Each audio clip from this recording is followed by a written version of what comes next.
Is everybody in? Is everybody in? The show is about to begin.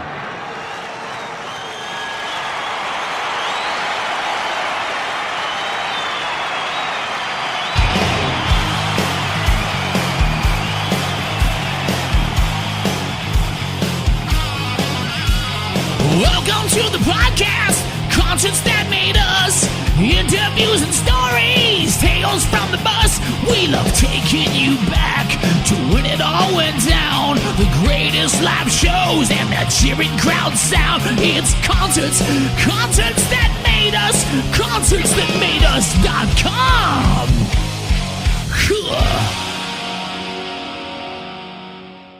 Hey, this is Steve from Devil on the Run, Montreal, Canada, and you're listening to Concerts That Made Us.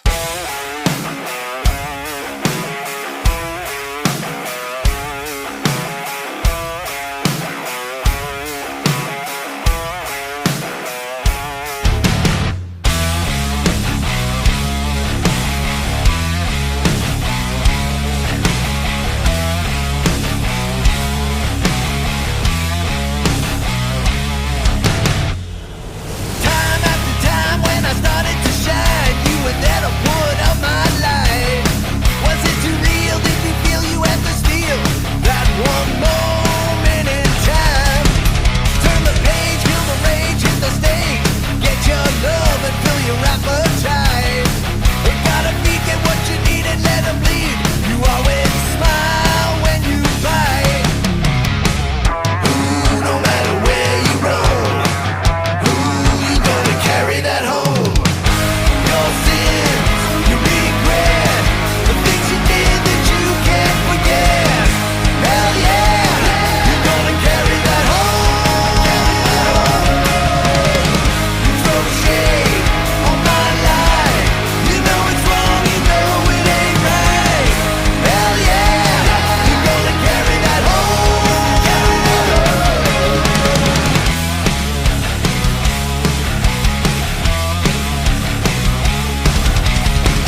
Steve, you're very welcome to Concerts That Made Us.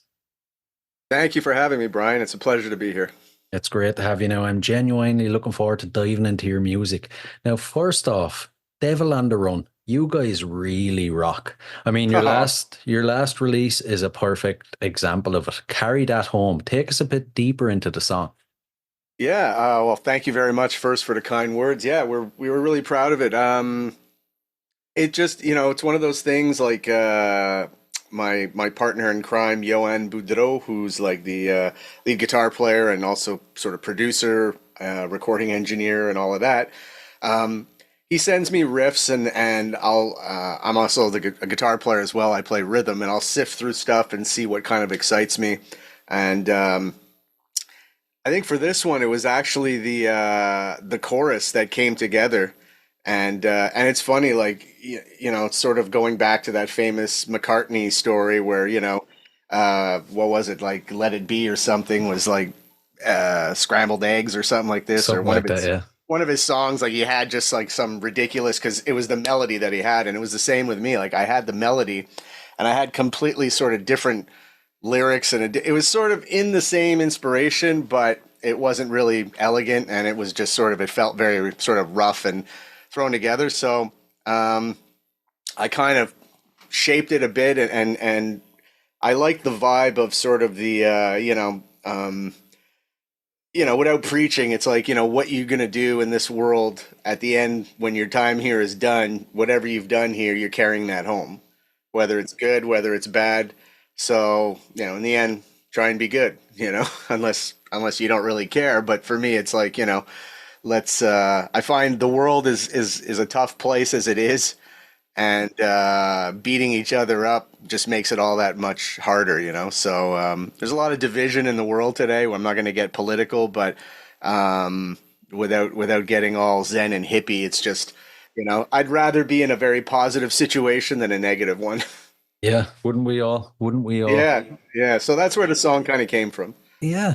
How do you guys approach the recording process then, and the whole production? So Johan has his own production company called Alchemic Audio, or like Alchemic Audio, and like we've known each other a long time through video games, and because I work also as an audio director in video games, so he worked with me, and then I used him often for doing all like mixes and stuff like this, and like the guy's super talented. He comes in. I've hired him as our recording engineer when we're recording voices for the games and all that. So he has his own studio at home. It's fully functional. His whole basement was just designed to be a recording studio. So I'm lucky in that sense that it's a great partner to have. And basically, once we put the structure of the song together, then he'll like program and put drums down to it. And since the last two tracks, like since post the Star-Lord stuff that we did for Guardians of the Galaxy, we then recruited drummer Martin Plante, who's another local guy, and he played on Believer and played on Carry That Home. So Johan does like a basic structure of the song, and then Martin comes in and he puts down his track and everything, and Johan played the bass on it, and I sang and did vocals. Johan does some backups. And now more recently, because we wanted to start playing live, and we did one show last year where I got a buddy of mine who is, he's like all he does is play music. So one week he's playing drums for like a Rolling Stones tribute. The next week he's playing bass with us. Then he's playing guitar in his band. I think you may even know him. He's from here, Steve Creep. I do. I had Steve on in the past. He's a great guy. I think he was the one who referred me, saying, you should reach out. So anyway, he played bass for us for our show. But more recently, we added Stéphane Bedard, who's another local bass player who's been gigging on the scene as long as we have, and he's fit in like a glove. So we just did a big show March 1st at a club here in Montreal, Cafe Campus, and it was amazing. Like the place was packed, and we performed all the new stuff as well as some of the Star-Lord stuff and some cover songs as well to just kind of, have fun. And it was a really good night. Great party atmosphere. The people were really into it. And yeah, I couldn't have been more happy. We all walked away with huge smiles. Great, great. Now, for listeners that don't know, you guys have, you mentioned it, you have a pretty unique origin story. You were the audio director for the Marvel Guardians of the Galaxy game. That's How, correct. how did it all come about? Well, I got to give credit to our creative director, Jean-Francois Dugas, who's a huge metalhead, huge Iron Maiden fan. So when we were, putting together early on the design for the game, we knew that Marvel had said, like, we want you to make this your own. Like, don't try and copy the MCU. Find your spin on it. So they came to me and they were saying, well, we're going to start the game sort of in the 80s. And whereas the movies, Peter Quill's backstory kind of goes more to the 70s and his mom's experience there. For us, we were going to take that and move it ahead 10 years and sort of make the 80s our origin. And when you start the game, actually, it starts in like 1980 something, and we never really give it a year. But when you start in Peter Quill's bedroom, and the room is just a shrine to the 80s. Like, it's just all the posters on the walls. There's like a ColecoVision, I think, on the ground, VHS tapes laying around, D&D dice, Rubik's cubes, like all kinds of stuff. And what's cool is you see it in first person with his feet up on the bed, and he's listening to the Star-Lord album on a cassette, a Walkman, and your controller actually can fast forward and be the Walkman, and you can listen to the whole album before you even play the game. So you're just sitting there on his bed, and there's a Rolling Stone magazine with an article about Star-Lord Band, and we actually got a writer from Rolling Stone. So I'm skipping a bit ahead, but JF basically came to me and he said, hey, we had this idea for us in our universe. The reason he took the name Star-Lord and then put it on his back was because he loved this band from the 80s, a heavy metal band called Star-Lord. And I'm like, wow, that's cool. I like that. And I said, of course, anybody who loved a band, at one point you wrote it on your jacket or designed or put a patch. So the fact that he had that Star-Lord on his back, I said, yeah, that really fits nice. And then he's like, okay, I'm not done. He's like, what would you think about if we go one step further and we actually write and record the record? And I'm like, well, that's really cool. I said, I think that'd be awesome. And he goes, okay, well, can you do it? And I said, well, I'm definitely going to try, because that's the opportunity of a lifetime. Like, where was that opportunity when I was in my 20s, So it's kind of funny that it took a long while to get here, but I couldn't have been more excited. And I knew it was a big task and a big undertaking to try and do the album while we were in development. So I knew I couldn't do it all myself. So I reached out to Johan and I said, do you want to try and do this with me? And he was like, yeah, absolutely. So we demoed. The first song we did was Space Riders with No Name. And we wrote that, we recorded it. And then I brought JF into my audio room and I said, okay, I got something to show you and play for you. And I didn't tell him who it was or anything. And I just played it. And he was like, really getting into it. He's like, is this for our game? And I'm like, maybe. And he's like, man, it's really good. And he's like, so at the end, he's like, okay, I love it. And he's like, who is this? And I'm like, it's me and Johan. And he's like, are you serious? And I'm like, yeah. And my initial plan was, I figured, okay, like I've sang in plenty of bands and cover bands, and I've been a backup singer. I'm comfortable in either role. But I figured, I was like, I'll sing it because obviously I got to sell you the song idea and show you some kind of demo.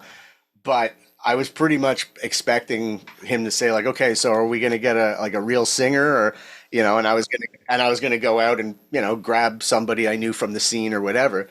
But he loved my voice and he was like, who's singing? I'm like, it's me. And he's like, that's you. And I'm like, yeah. And he's like, this is awesome. He's like, we're keeping it. Don't change anything. And I was like, are you serious? You want to go with it? And he's like, we're going with it.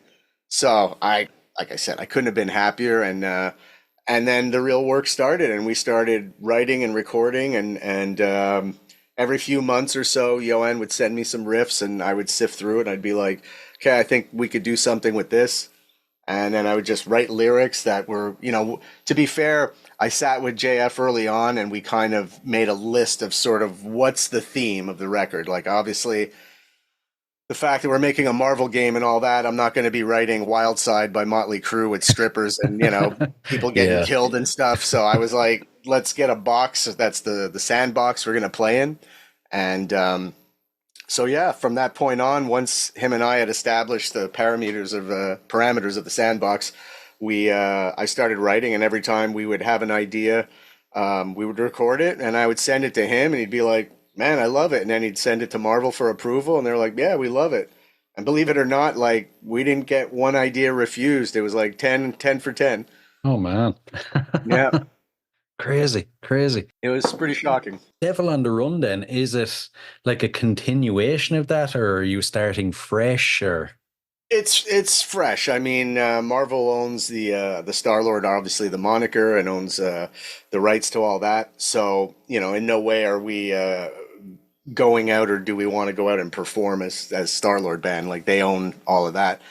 But we both thought, when you look at Spotify and all that, like I kept freaking out going, what's going on? Like you look now and Zero to Hero has like over 6 million streams. I'd say like half the songs on the album are over 1 million streams.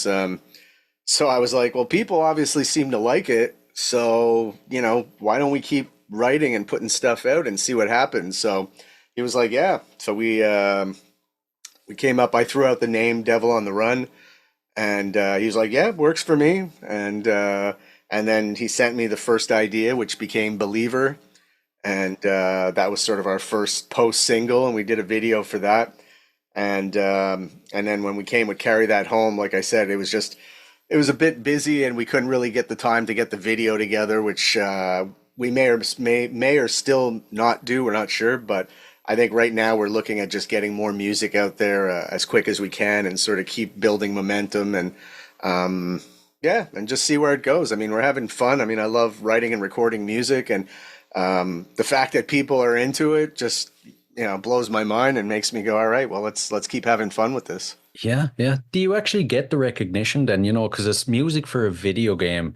Your face isn't on it, do you ever get recognized for it or? Not really, but it's funny. Like, I've gone to like the Comic Cons that they have here or something, and I was wearing the Star-Lord band T-shirt, the album cover, and this guy walked by me and he was wearing one, and I'm like, hey, and he's like, hey, and we started just chatting quick, and he's like, I guess you're a fan of the game, and I said, well, I guess I kind of have to be. I'm the guy who co-wrote the Star-Lord album, and he's looking at me, he's like, are you serious? Like, and he didn't believe me. Yeah. Like I thought it was full of shit, and I had to basically like open up my Twitter account and show him like that's me, And then he's like, "Oh my God, like can I get a picture?" And that's when it became funny, where he's Yeah. like, "Can I get a picture?" And he was all excited. So I don't, like you said, get that kind of recognition, but at the same time, I'm still, like I said, super grateful and honored just to get that kind of opportunity. It's something any musician would have to be able to have your music backed and put out by Marvel with a game, that's a nice way to get your stuff exposed to people. And that's why after that I was like, well, it seems kind of silly to let it all just sit there and go away and do nothing. And I'm like, we should really try and build on it and just see what can happen, where it can go, Yeah, yeah. And what's the vision for Devil on the Run then? Do you approach it like a hobby or are you serious that you want to make it to the big leagues? Look, so here's the question I was sort of afraid of Right. how to answer it in a nice, elegant way. But I'll be completely straight. So how we regard this as a hobby or not, I mean, like I said, I'm a full-time musician as well as audio director. I still play in a few bands and usually gig once a month, maybe once every 2 months. So it's still a regular part of my life, which I'm super happy and grateful for. As for our vision, I mean, obviously I'm not a spring chicken. You can tell by looking at me. So it's not like I expect the rock and roll world to be like, hey, is there any, 45, 50 and up guys that are looking to make it? It's not exactly the target audience, but I'd still love to be able to take this as far as it can go. And if we could get to the point where maybe we get to do some, opening gigs for bigger bands when they come into Montreal. Obviously, if there was something on the table that was, like a dream deal of like, hey, these guys would love to take you across Canada as the opening act, I would seriously consider that. But I don't, in today's new world and new market, like, I don't have any false aspirations. I mean, I have the fantasy side where, somebody like Dave Grohl's like, hey, I heard your album. Why don't you come do a song with me? And I'd be like, Yeah, yeah. but again, that's more on the dream fantasy side. I get you. I get you. Before we move on to some concert questions now, since you Yeah. work in computer games, I have to ask, you don't work on the new Grand Theft Auto, do you? Nah, I don't. I was going to ask you for some secrets or whatever. I wish I did. It's a great franchise. Yeah, yeah. Right. Concert questions. So, as a concert goer, what concerts do you think have made you? Well, definitely, I'd have to start with Kiss. That was probably the band that had the biggest influence on me. I was a young, not very popular, hard time fitting in, little dopey looking, geeky looking, and all of a sudden I see these guys, and I loved comic books, I loved horror movies and horror books, and now here's this band that kind of puts it all together in one package of like, visually, like, as a kid, you're like, God, these guys look like superheroes, but they're rock stars, and then even seeing them in a Marvel comic of their own. So I got into them probably in the late 70s, and without dating myself too much. And my dad actually took me to my first show at 12 to see Kiss. Oh, my. So for me, it was almost like at that point, I knew what I wanted to do. I didn't want nothing else. I was like, my dad, he's old school. He's, thankfully still around, and he still says it was one of the worst experiences of his life. He was like loud and, cigarettes and drugs and people throwing up and beers. And I'm like, I'm home, that's where. I belong. So Oh it my was, God. it was quite amusing, but, I've stayed a huge fan of the band. I mean, on this endless reunion sort of say goodbye farewell tour, I think I've seen them 3 times, and that's 3 times they've come through here. And what's cool is my 2 girls, the first show they ever got to see was Kiss. I brought them to see Oh, Kiss, so it's oh, like full nice. circle. And they love the band too, like, and they're big into concerts. And so, I mean, my music, I love music. Period. Like, I can listen to a score from a movie and just be, just totally enthralled into it. And live, I mean, every band, it's almost like going to different restaurants to me. It's like certain bands, you go in going, okay, well, these guys are, amazing musicians. Like, I love Rush. I've seen them a bunch of times. And again, you don't go see them for, pyrotechnics and that kind of show. You go for the musicianship. So it's a different vibe, whereas Kiss is more of a spectacle of, music with explosions and everything. And it's a visual sort of, much more of a visual experience. Same with, like, I've seen Alice Cooper a bunch of times, and he's another guy that I've, loved, fell into that same Kiss sort of thing of, Yeah. well, who else does this kind of thing? Oh, there's this guy who like hangs himself and cuts his head off and, has a snake around his neck. And I'm just like, oh my God, this is so cool. Yeah. So seen him a bunch of times. I mean, I've seen probably everybody in the hard rock genre over the years. Mm, And some bands, super, you walk away and you still have memories of how good they were live. I yeah. can still remember some great shows, like, whether it was Maiden or Priest. I mean, I've seen all these bands at least 6, 7 times. So avid concert goer, Van Halen, probably saw them I mean, it was one of those, every time they'd come through, I would just go and see them. Yeah. Yeah. I get you. I get you. I'm actually seeing Priest tomorrow for the first time ever. Oh my God, you're going to Yeah. love it. I can't wait. I I can't mean, wait. such a good band, such a great show. And I mean, Halford, I mean, he's the metal god. I mean, there's no taking anything away. The guy's just he's just a master of what he does. Yeah, And the exactly. new album sounds phenomenal too. Like, I've been listening to it the last week. I was really impressed. I mean, what I love is that it kind of validates what we're trying to do, where I'm like, okay, well, look, these guys are in their 70s and they're still putting out relevant music, you know? And that's where I'd like to slot in. I mean, obviously, it's like whether, if age isn't an issue and you care about the music and the vibe, which is the way it kind of should be, I'm like, well, there you go. These guys are 70 and they're still putting out music that people care about. So good on them. Yeah, yeah, exactly. It's funny. I was going to ask you how you felt about guys like Kiss and everything, that when you see them like back in the 70s, they're young, they're vibrant, they're great. Then you've seen them now and they are in their 70s. How do you think they hold up? They hold up very well. I'm very impressed. I mean, I can see where, it's a bit different. But man, I mean, you got to give credit to these guys. They work hard. They've always been, to me, one of the hardest working bands out there who take their shit really seriously. Paul Stanley keeps himself in great shape. I mean, I was talking to my trainer the other day, and I sent him a picture of Paul Stanley flexing at 70, and he was like, "Holy shit!" He's like, "The guy's got guns," And I was like, this is why I want to stay in shape. And Yeah. and to see them get up there in these boots and costumes and the makeup, and he still moves around quite a bit. I mean, Gene is the one who's obviously a little bit more tame, but to be fair, he's wearing like what, about 60 pounds of costume and gear. So, but he still does the whole shtick of, blowing fire and, spitting blood. And, he knows he's a true performer. He's sort of like Halford, where he doesn't have to do much to get the crowd to respond. Like he can just look at the audience a certain way, or he'll stand there as everybody's applauding and just do this.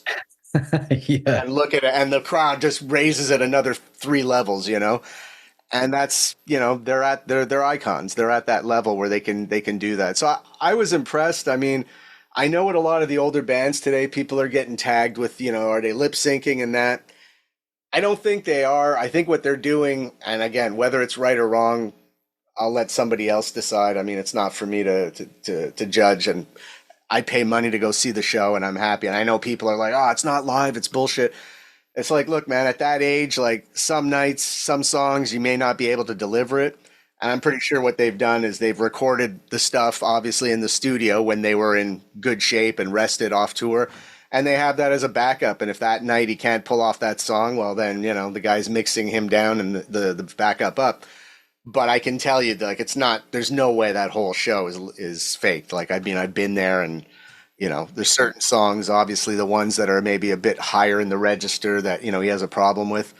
So, I mean, and if you're going there to be entertained. I mean, let's be honest, you're not going to see Kiss for like the most amazing musicianship. That was never, and to be fair, that was never their sort of sales tag. It wasn't like, hey, it's like, no, we keep it simple. Like, to me, they're kind of like an AC/DC. Like, they keep it simple. Yeah. There's nothing revolutionary in AC/DC, but they're great songs with great grooves and, huge choruses that people resonate with. So not everything has to be like technically impressive, which is something I've tried to argue with people over the years. Like when we get into like the value, like, oh, Kiss, they suck. And it's like, okay, they suck, but they've been around 50 years. Like, you got to at least acknowledge, and they've been putting out albums. I mean, up until the last little while, but they were still putting out albums in the 2000s. So, I mean, and if you look at their past, like in the 70s, a lot of bands I don't think could have kept up with what they did, where they would put a record out,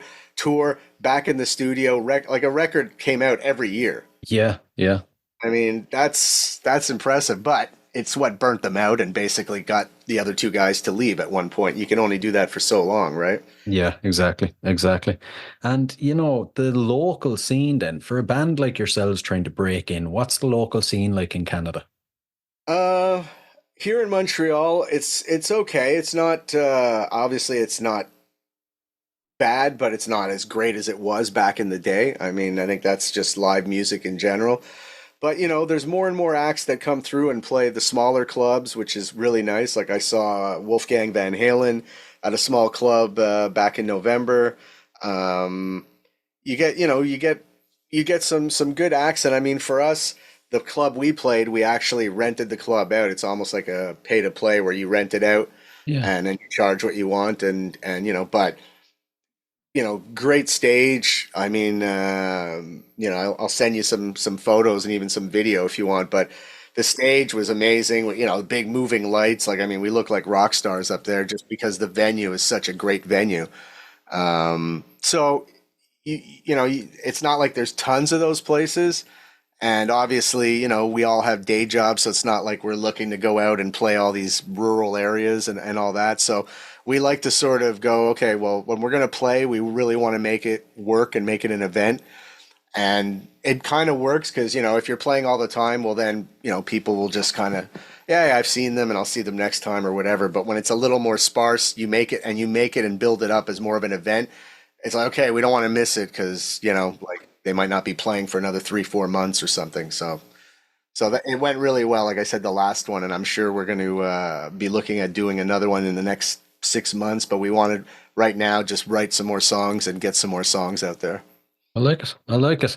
Now, if you think of all the gigs you've played over your entire career, is there one that sticks out as the highlight? Uh, I'll be honest. Right now, the one we did on March 1st really, it really was like sort of a heartwarming thing. Like without getting too deep into it. I mean, obviously, I'm sure you're aware of the video game industry is going through a lot of rough times right now and changes. Mm. So my team that I delivered Guardians with, we had been working on another development project for the last 2 years, and they canned the project at the end of January. And what was worse was they basically laid off 95% of that team, and that's the team I've spent the last 15 years with. That's the team I did Guardians with. Oh, no. And when Guardians hit, it was around the time of COVID. Like we had to all work from home, and so originally there was a lot of big, great marketing ideas to like go out and like put the band out on the road, almost like to doing like Gamescom and stuff like this. And COVID killed all of that. So that was heartbreaking for me, but at the same time, not as bad as what happened in January, where everybody got let go. And the rough thing is like with some people who work from home, like myself, like I go in occasionally to the office, and I wasn't there that time. So I didn't even get to see people that I'd been with. I reached out to everybody on Facebook and that. So what was cool was the show on March 1st brought a lot of those work people because they never got to see, the Star-Lord thing performed live. And that was something we always wanted to kind of celebrate. So we performed the whole album at that show, and we did, like I said, the Devil on the Run stuff and some cover songs, some Maiden, some Priest, stuff like that, Metallica, Motorhead. And it was just the vibe was, it was special. It was almost like, people came together, and it was like a healing, if I could, put it in that sense, where everybody, hadn't seen each other since that shit day. And now it's like, the vibe isn't such a shit vibe. It's a celebratory, like we're all still here, and everybody it'd been a month, so people had time to sort of process it and kind of move on now. So there was a lot of smiles and hugging, and like I said, it was a really magical sort of vibe in the air. And not to mention, I had a lot of my friends and guys I play in other bands with. Like, sometimes you're looking out and you're like, oh my God, this guy's here. Like, oh my God, she came out. There was a lot of that during the night. Yeah. So, when I got home, it was a good 2-3 a.m. before I was able to kind of unwind and get that adrenaline out. I could imagine. I could imagine. That gig is going to be very hard to beat, like, because it set the bar so high. The next one might not be like that. Well, we had done one in October where we played a smaller club, and it was a bit more intimate. And we did the same thing. We did most of the album plus the Devil on the Run stuff and a few covers. And again, like, I was just so surprised at the crowd reaction, like, I mean, we bring a lot of energy on stage, and we're all very experienced playing live. So it's not like any of us are like, standing, staring at our feet. And, like, we definitely are really in it and interact with the crowd. And all three of us up front have a lot of experience. So there's no stage fright, or, we all know how to work an audience, and we all know the type of show people want to see. So we give that. And just that first gig, like the energy, like, I mean, it was a small club, and I think we broke into Ace of Spades, and like a mosh pit broke out in front of us where, about 12 people were just slamming, and the mic's getting hit and hitting me in the mouth while I'm playing. And I'm like, all right, let's just do this. This is cool. So Gosh. even that, I was like, okay, it kind of surpassed what I was expecting. I mean, people are you hope they're gonna enjoy it. Obviously, they're coming out because they like the music, but you never know. Like, is it gonna be like polite claps, or are people just gonna lose their shit? And for this show, for that one, the energy level, like I was like, wow, like I wasn't expecting that. And then so already I was like, well, can we do it again and see how it goes? And this March 1st gig, like I said, there was a little bit of a variable of this sort of healing thing that played a part in it. But the energy during the show was just insane. Like people were just going like crazy, and we were like, wow, this is great. And you feed off of that, so you're like, okay, we're gonna play even harder and move more, and and do more, and it's just like this back and forth give and take. And when that happens, I mean, there's nothing cooler than that feeling. Yeah, exactly. Exactly. Almost like a drug. And Yeah. I usually ask then, if you flip that question around now, any gig you've played ever, the worst one, everything went wrong. How did you overcome it? Oh man, God, there's so many. I mean, I've been gigging since I started at 14, so it's been a lot of years of playing live. I don't know. I mean, at the time when everything seems so serious and like we're trying to make it, and you have a bad gig and everybody kind of turns on everybody, and now you look back and you're like, it's all kind of silly, isn't it? It's a bit funny. I mean, I can remember a bad gig. I was actually not playing. I was doing live set. Well, I can remember a couple of funny things. One, I remember we were playing, and this is back when, like, in the hair metal days, and back here there was a really strong scene of music. A lot of clubs, a lot of great bands. Like, I'm not going to compare it to LA, but you could tell, like, Montreal almost had its own, like, LA vibe sort of scene. Like, it was really, there was a lot of clubs you could play. It just seemed like every week there was a new band with, like, hair out to here and posters and names. So it was very competitive. And we were supposed to play this club on our own, and it was a local club, so like we knew we were going to have a lot of our friends in that. And then, shiesty club owners and the sound man calls me, and he's like, so you and the other band will be playing it? And I'm like, the other band? And he's like, well, yeah, it's Easter weekend. We have you and we have this other band. And I'm like, well, no, I was told it was just us. And I'm like, what the fuck is it? And Yeah. like, well, no, that's what it. And I'm like, okay, well, how's the money working? And he's like, well, we're going to do this and that. And I, it's one of those situations, like you either go along or they find somebody else. So you're like, all right, I vented and I got pissed off, but in the end, it didn't change anything. So I said, all right, let's just go in and do the weekend. Problem being is the other band was really good. And we had, we were still a bit green in some areas, Right. So I remember we were doing, at the time, because it was very popular, we're doing Poison, Nothing But a Good Time. And I come out and I start the lick, and it's just me, right? And I'm playing it. And then as I hit the G chord, it just sounds like complete utter ass. And I'm like, what the hell? And I hit the D and it sounds, and I look, and it's because I left my pick in the strings. Oh my God. And I didn't realize it, so I started playing it. And of course, as long as I'm barring everything, you don't hear that the pick's in there. But as soon as I hit that open G, and I'm just trying not to look like, you don't want to show it and have what we call the scared face, where you're like, oh my God, So you try and fake it, but once you hit that second bum note, there's no faking it. It's not like I can go like, it's not me. It's like, no, you're the only one playing. So that was pretty bad. And just, I remember that wasn't a very high morale weekend for the band at the time, because we were getting our ass kicked by the other band like pretty much every night. Right. And I can remember doing sound for I actually play in a cover band with the guitar player who was playing that night, and it was for a big biker party, sort of like Hell's Angels. Oh. And I was mixing, and one big Hell's Angel guy decides to come up to me, and he's like, turn it up.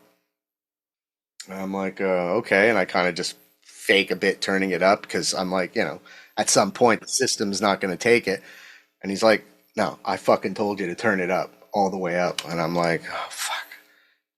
Bring the faders up. And sure enough, within 5 minutes, the fronts fucking blow. Oh, lovely. And I'm just like, oh no. And now I'm just like, bikers, and they're going to get angry. But luckily, I think everybody was drunk enough that they just took the monitors and turned them like speakers. Yeah. And finished the night. Like, it was halfway towards like the end of the show.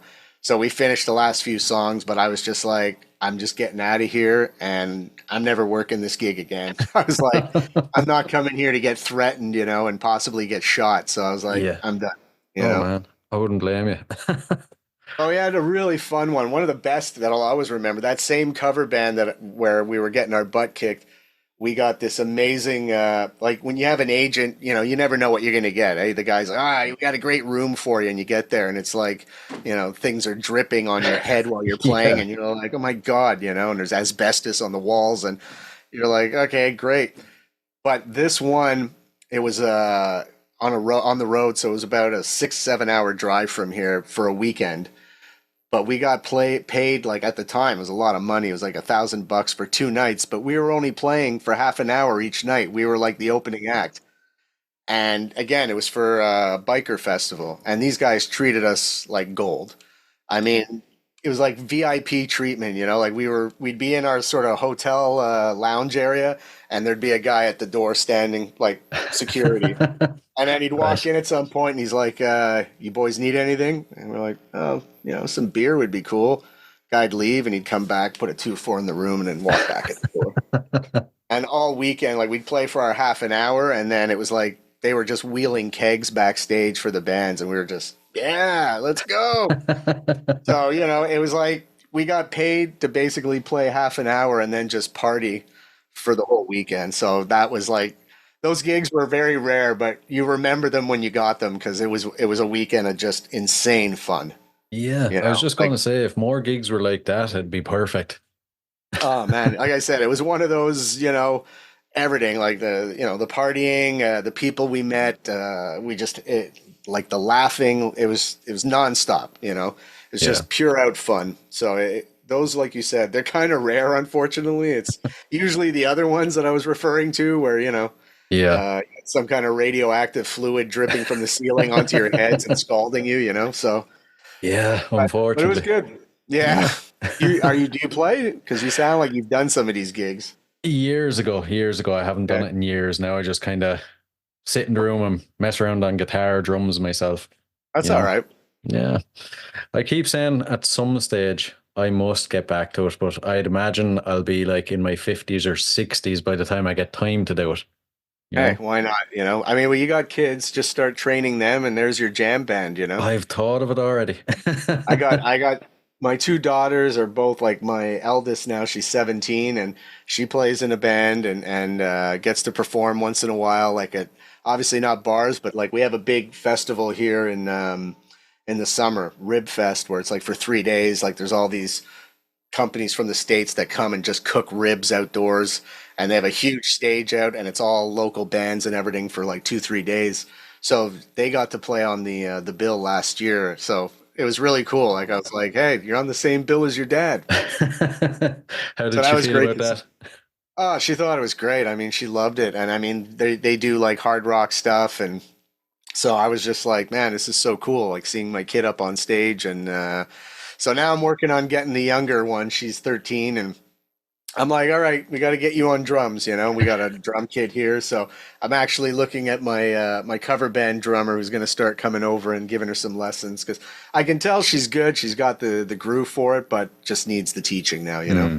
Ah. And then eventually, I can gig with them and, play with them until they kick me out and say you're too old. That'd be pretty cool. You'll Yeah. you'll have to come back on when you have the family band. Yeah, absolutely. And before we dive into the last couple of questions, then future plans that are set in stone, new music, when will it be out? Gigs, anything you can share? New music, we're going into writing mode now. Like I said, we were doing a lot of prep the first 2 months, getting ready for this gig.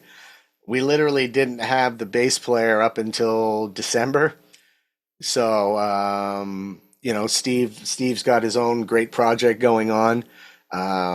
So, he was like, look, if you're really stuck, like I'll do it. And I was like, look, man, like you're doing great pushing your own thing and I don't want to take you off of that. Like stick with that. We'll find somebody.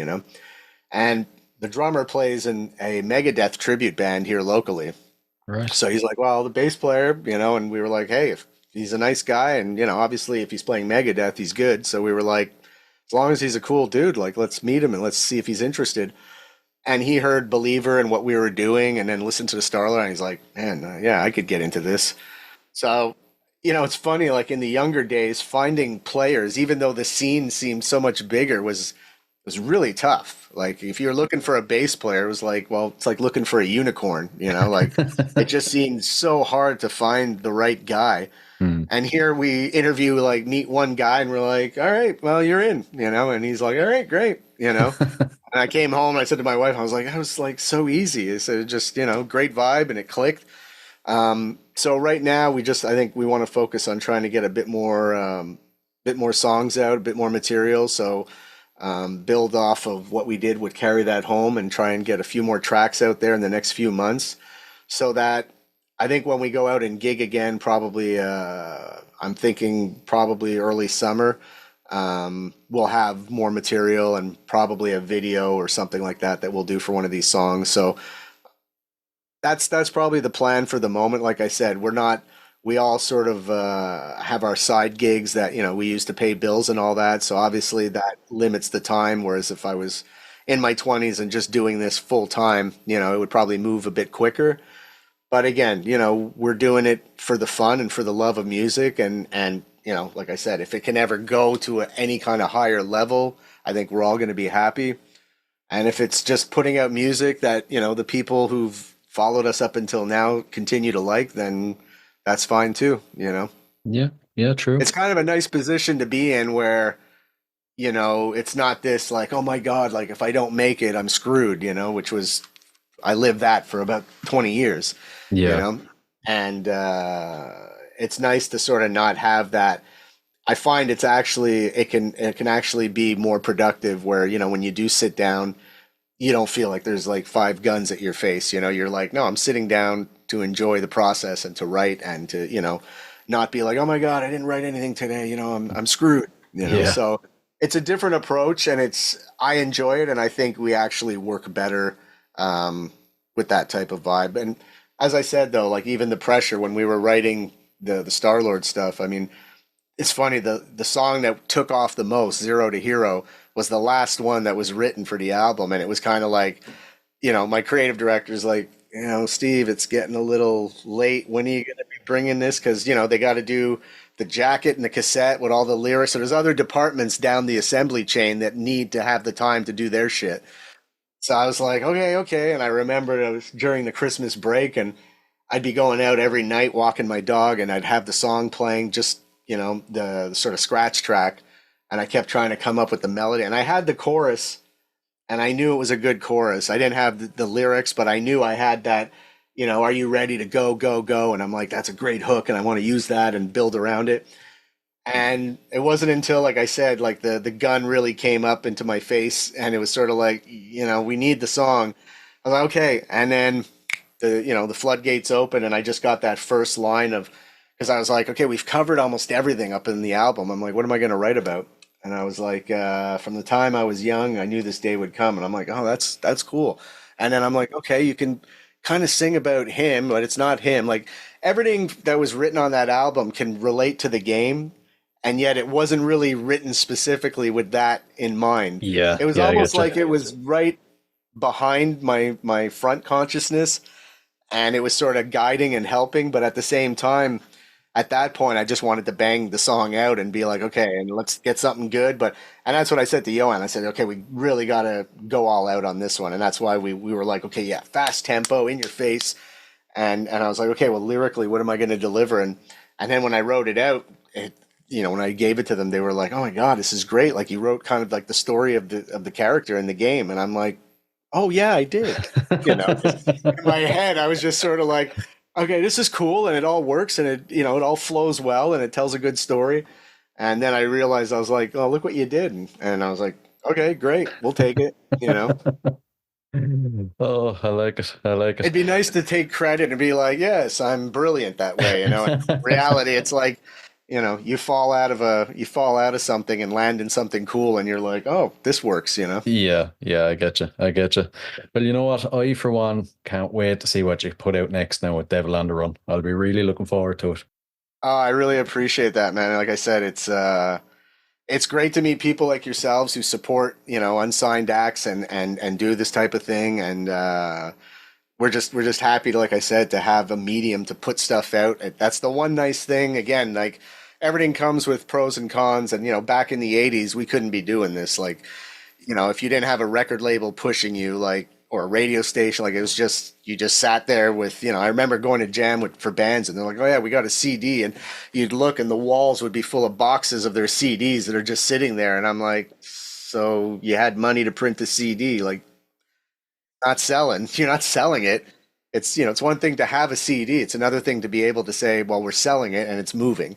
Yeah. They Yeah. were using them as, like, beer things everywhere. So I'm like, yeah, I can use it as a bookend somewhere.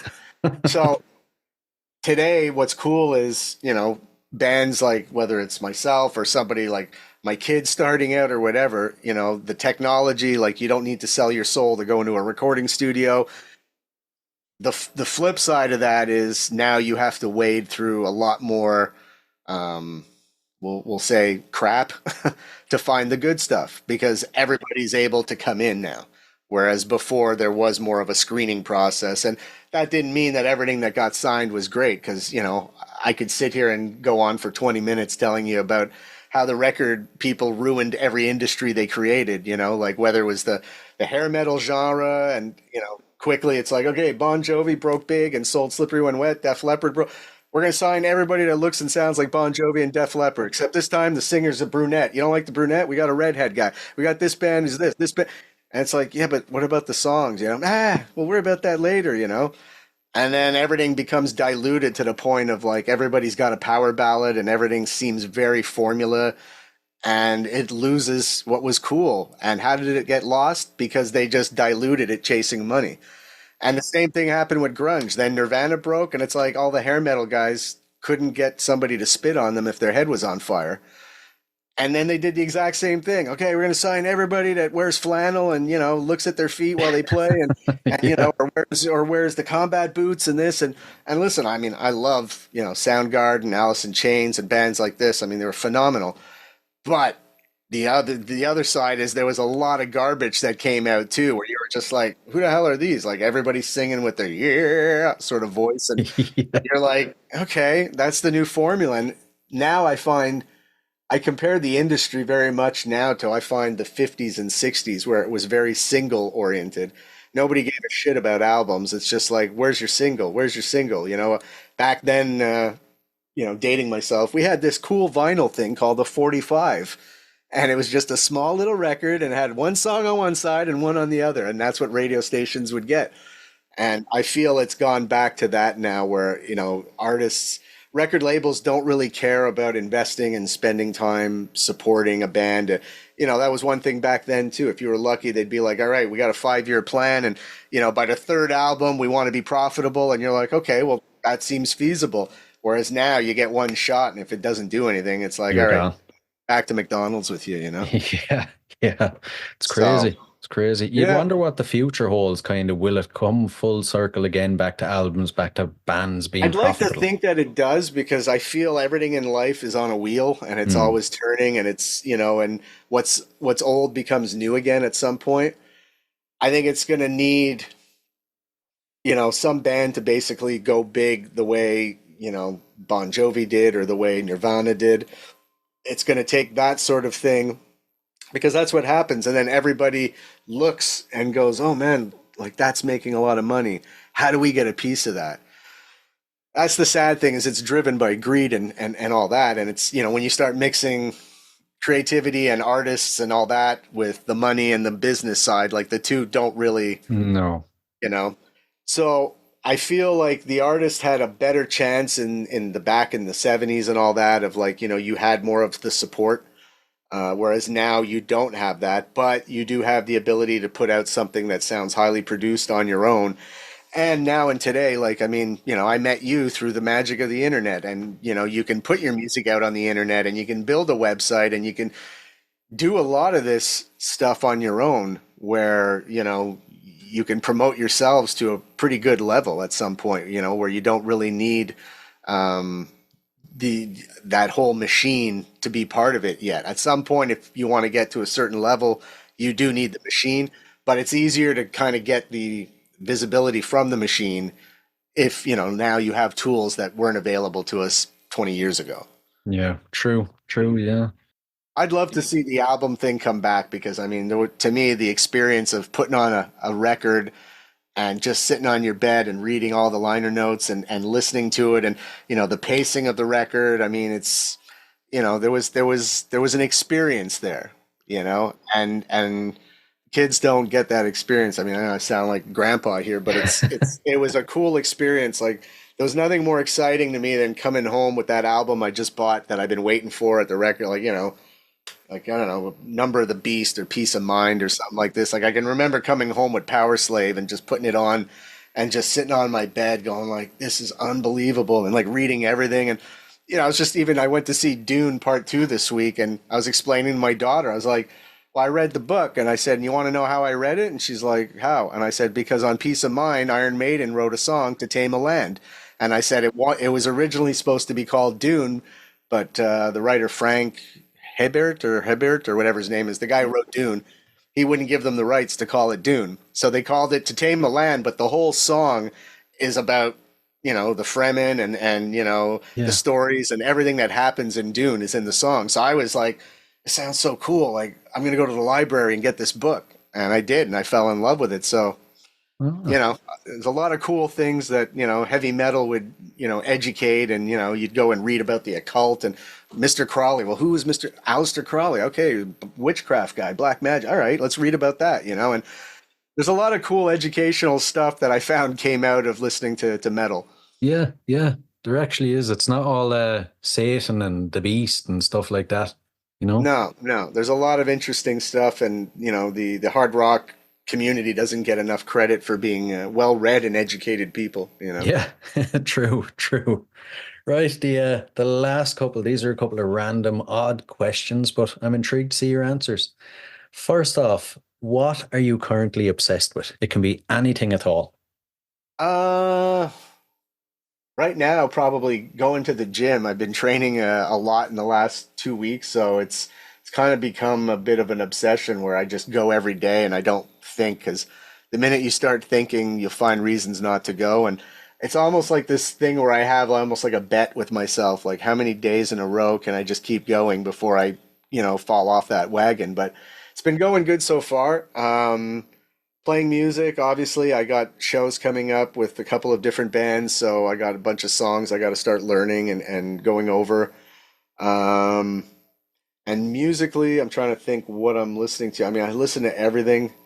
I love, some of the, I mean, I don't know if you want to call them a new band, but like I love Ghost.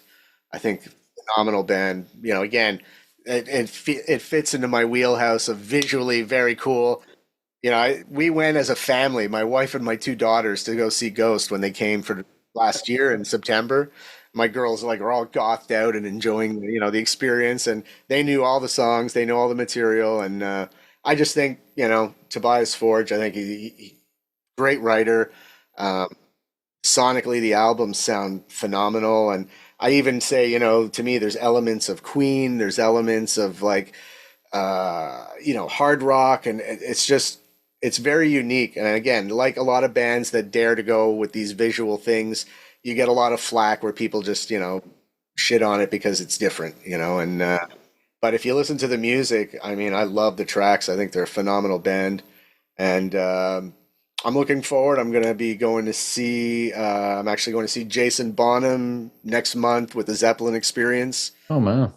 So he comes through here with this phenomenal band, and it's really. I saw it probably about 10 years ago, but it was so warm and interactive. Like it's like he's got home movies of him playing with his dad, and they're jamming out to like a Zeppelin tune. And he walked out the beginning of the show. He just walked out on the middle of the stage and started talking to the crowd, saying, it's a bit of a celebration of my dad, and and this and that and the band.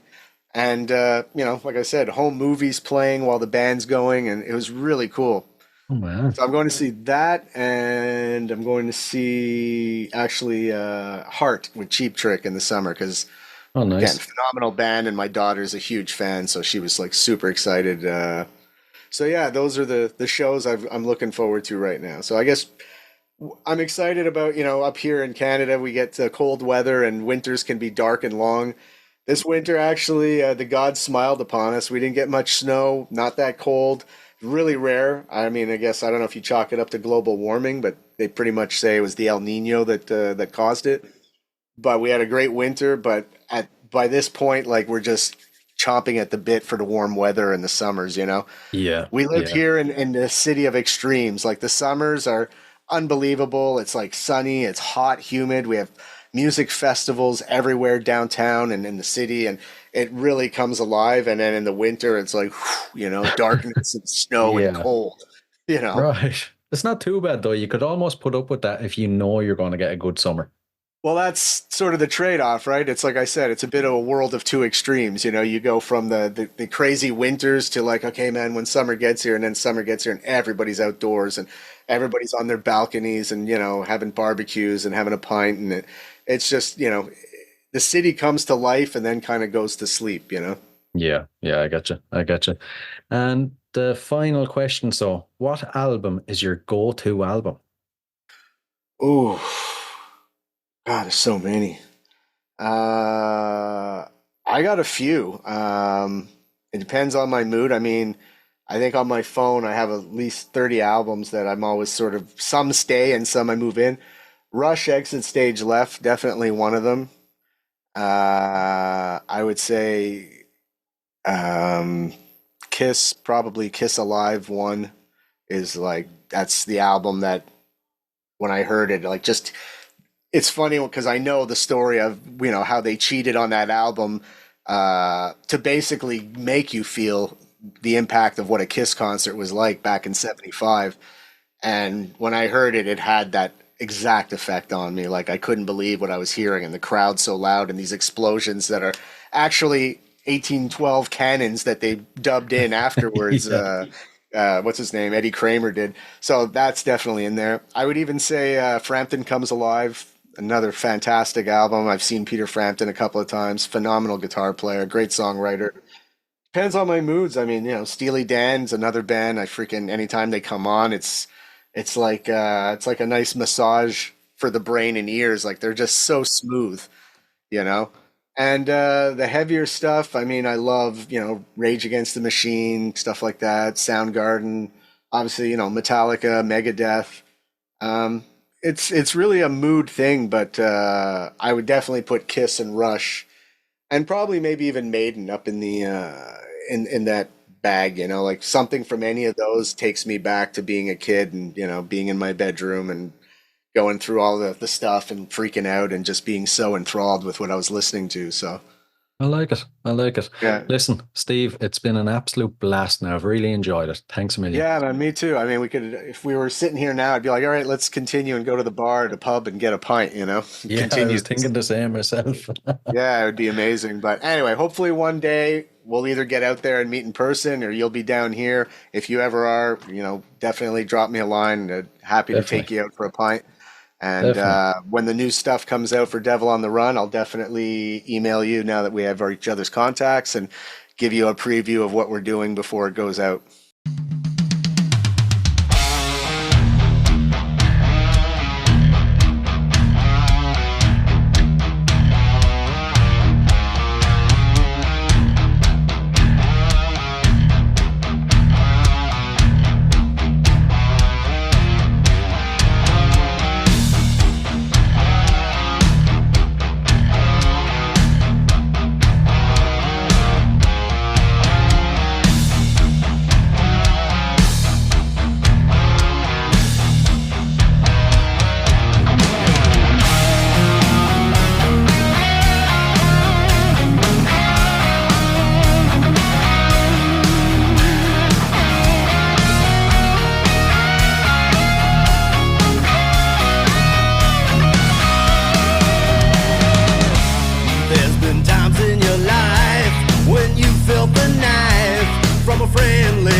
Hey guys, I really hope you enjoyed this episode. If you did, please rate and review us on iTunes and Spotify.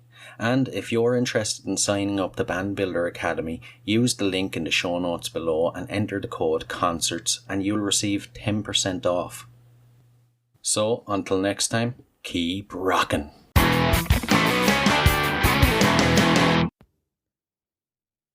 Hey, what are you guys still doing here? The show's over. It's over.